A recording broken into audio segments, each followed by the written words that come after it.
अस्सलाम वालेकुम। हैप्पी किसान पाकिस्तान तो खुश आमदीद। लो जी दोस्तों, असी मौजूद हाँ जी अज गल्ला मंडी साहीवाल जोईया बरादर से। यह भाई अमीन साडे नाल ने जी। अज 19 दसंबर है जी और अज मंडी की सूरत हाल और ताज़ा जोड़े रेट वो तुहाडे नाल शेयर करांगे जी।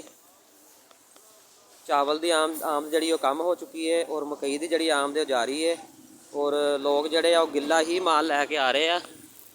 भाई अमीन की रेट मक्की सेल हुई है? 1390 रुपये। तो कितना मुआचर सी जी? 21 मोचर। लो जी 21 मुआचर की मक्की सी जी 1390 रुपये सेल हुई है जी। बिल्कुल गिली मक्की लैके आ गए सी जी और बहुत ही कम रेट लगा जी।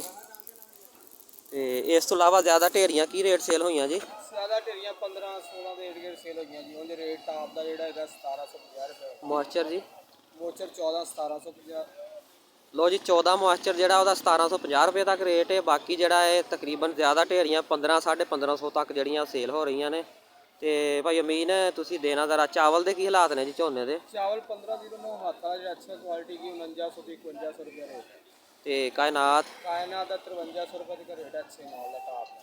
तो अल खालद भी कोई आ रहा कि नहीं जी? खालद कोई नहीं आ रहा। अच्छा, अल खालद का वैसे रेट है जी 4000 रुपये तो लाके 4200 रुपया। तो तिलों की मार्केट चलती पई जी? 18 तो 19000 रुपये मार्केट सही है। थोड़ी जी डाउन हुई जी अगे नालों? 1000 रुपये डाउन। तो सरों के की हालात ने जी? सरों का 65 तो 6800 रुपये रेट है। अच्छा जी। तो गंदम जी?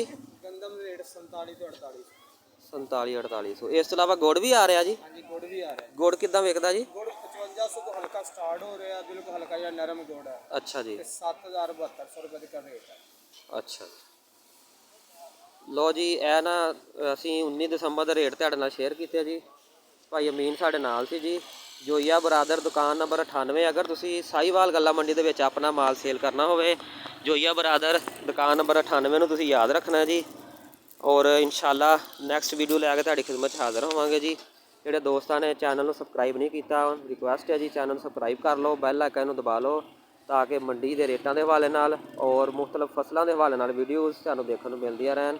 अल्लाह हाफिज़।